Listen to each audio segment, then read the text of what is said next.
Today we talk about Mr. Jack Pocket. This is a small game which, contrary to what I believed originally, is not the travel version of Mr. Jack, the board game. It is not the same game with smaller components in a smaller box. It is a different game. It is a reimagining of the original Mr. Jack with a lot of differences. I would say that in a sense, the differences in the rules and in design philosophy probably outnumber the similarities. On the side of the similarities, you have the theme, which is the same. You have a team of detectives that is trying to hunt down Jack the Ripper, or at least a villain called Mr. Jack, which may be disguised as any of the characters on the board. But it's a smaller team that you have in the full Mr. Jack. It's only 3 detectives. You have Holmes and Watson, that these also are characters of the other game. Other than that, you have similarities with the turn structure, but it really is a different game. It is a smaller puzzle game, which reminds me of games in the Labyrinth family, you know, like the games where you add tiles to change the configuration of a maze on the board. And in those games, you're usually trying to create a path to reach certain locations. Here you're manipulating the board by rotating and moving tiles to change line of sight situations you're trying to create, or to obstruct areas through which the detectives can look to gather information. Let me show you how the game works.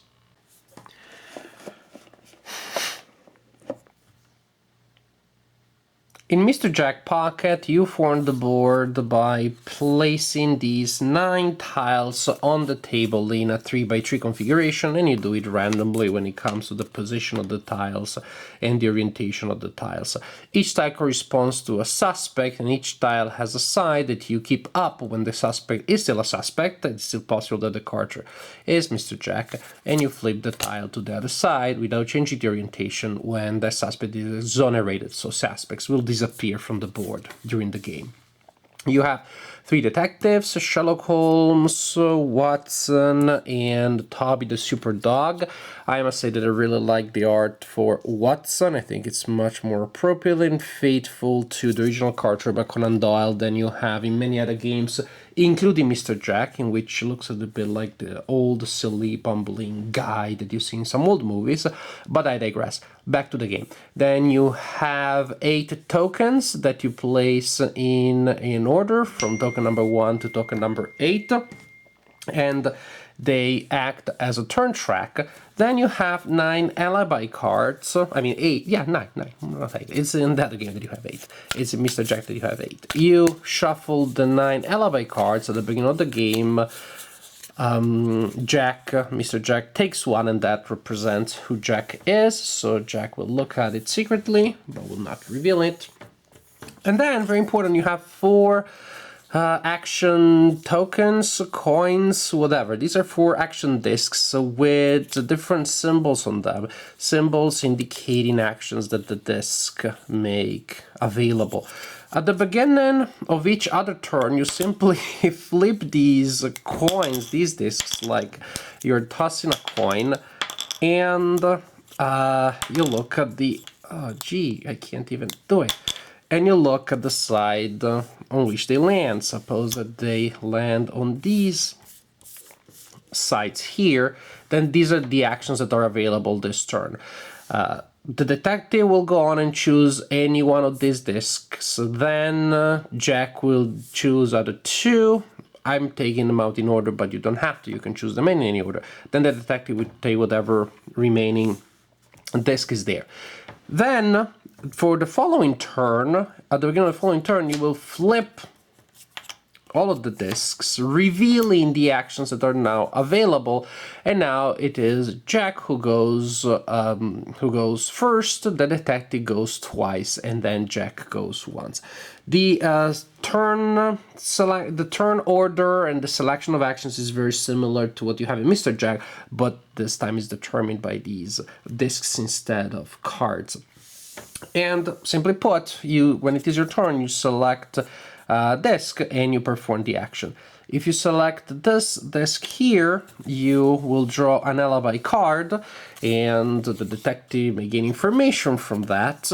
Even Jack, who does not get new information, he knows who is, will have interest in getting alibi cards, because some of these alibi cards have hourglass symbols at the bottom. These cards have between 0 and 2 hourglass symbols each, and Jack is collecting these symbols in order to win the game.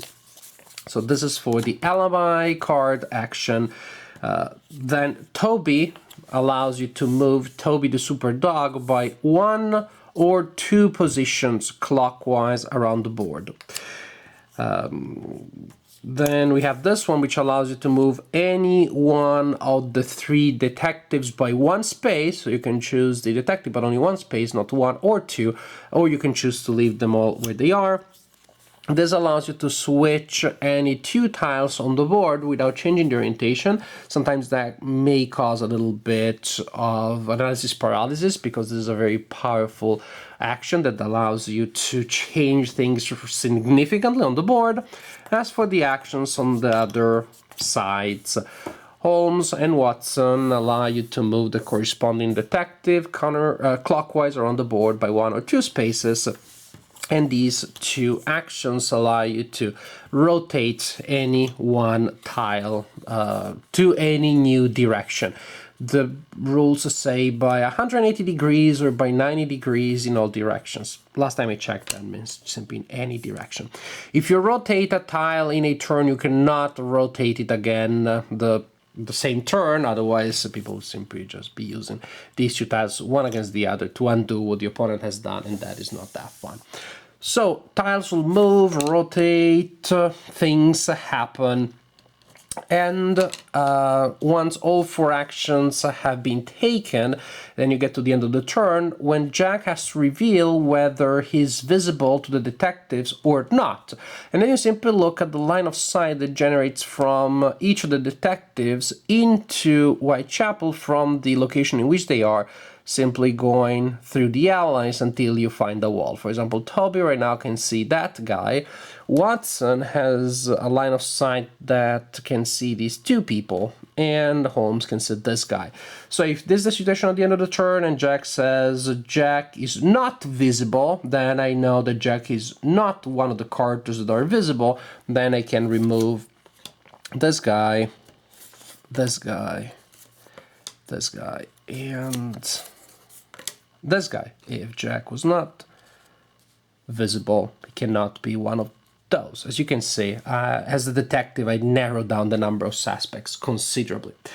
If Jack is not visible, Jack gets to take and keep the counter that represents the current turn, and that has an hourglass. So Jack flips it face up in his play area and places it by possible alibi cards that he may have collected.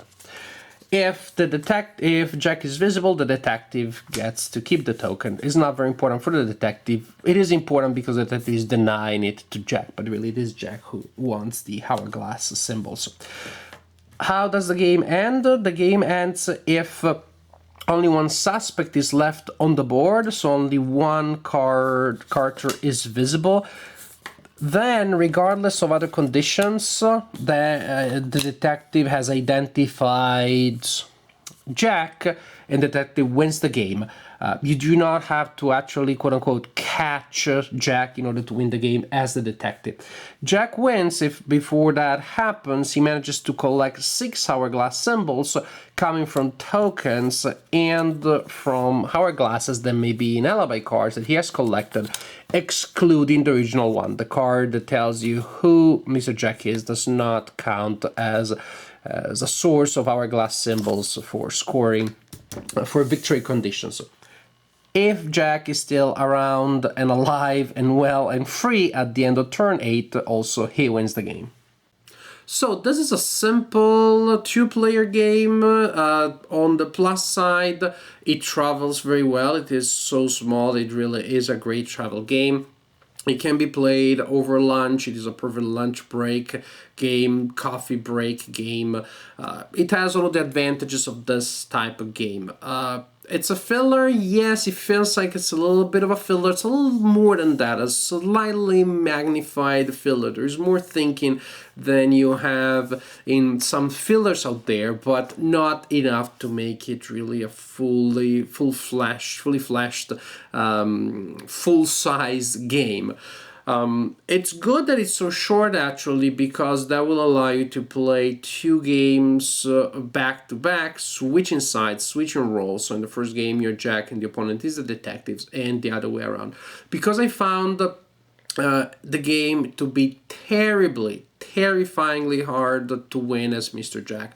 Actually, I still have to see a decisive victory by Mr. Jack. In the games that we played, the best Mr. Jacks are the ones that survive the longest. So it came to a point where we had simply decided to kind of change the victory conditions, and the winner is going to be the player that after two games has survived the longest, has scored more points, has done a better job than the opponent as Mr. Jack. We find that to be a problem.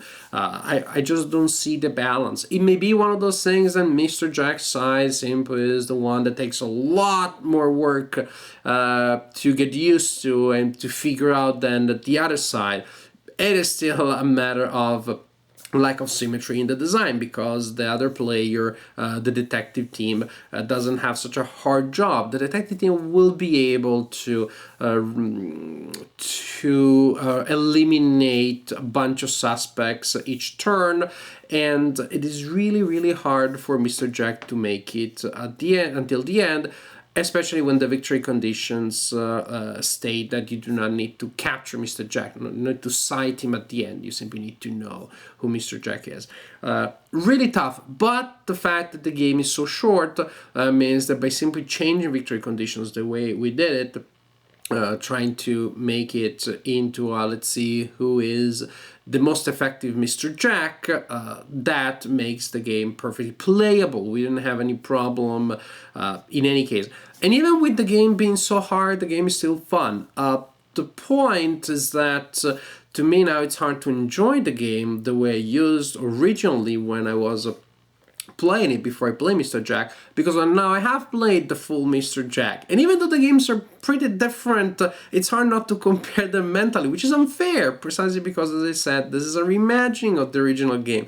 And yet I'm like, well, do I really need to play Mr. Jack Pocket when I need to play two games of this anyways to really get a full game, a balanced game, when more or less in the amount of time it would take me to play two of these games, maybe 10 minutes more, I can play the full game, which is so much more rewarding, so much more exciting, there's so much more thinking involved, it's so much more satisfying.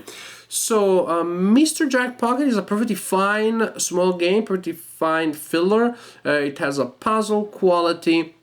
Sure, you're flipping coins, but the random element doesn't feel like really is all that much, all that terrible. It's a component that keeps things fresh and moving, but after all, it's a random element that determines the resources or the order in which the actions are available for both players. It's not something that gives a lot of benefits to one player, none to the other. It's common resources, and then it is up to the player to use them in clever ways. So not too much luck in there, some nice thinking, some basic puzzle elements. And yes, it's a puzzle, so there is something involved, not to the point that analysis paralysis really becomes a danger. There are times when some moves can be particularly tricky and you want to make sure you perform them well, so you're taking more time than usual to decide your next move and looking at least 2 or 3 moves ahead, but that never really slowed down the game to the point of becoming a problem or making the game lasting any longer than your average filler. Actually, even in the filler family, it is a fairly short one. So Mr. Jack Pocket, ideal for somebody who's looking for a simple puzzle that has some thinking involved, but not overthinking, that doesn't really have analysis paralysis or any brain burn factor, but it's a puzzle, it's a spatial puzzle, really hard to win for the one of the two sides, but overall pretty pleasant. I'm glad I have it. I don't know how often I will play it in the future. I enjoyed playing in the past, but that was before Mr. Jack. With Mr. Jack now in my collection, I do not know how much I will play it in the future, but probably I will. As a way of introducing spatial reasoning and spatial puzzle games, maybe to my daughters when they're a little older. As of now, I am fine with it. I'm okay with it. I think it's an okay game, probably more than okay. It looks probably less good than it is because I can't stop comparing it to Mr. Jack, but that is it. That's my psychological situation at the time. Huge fan of Mr. Jack. I also have Mr. Jack Pocket. I'll play from time to time in the future, but I don't think nearly as often as I will play Mr. Jack.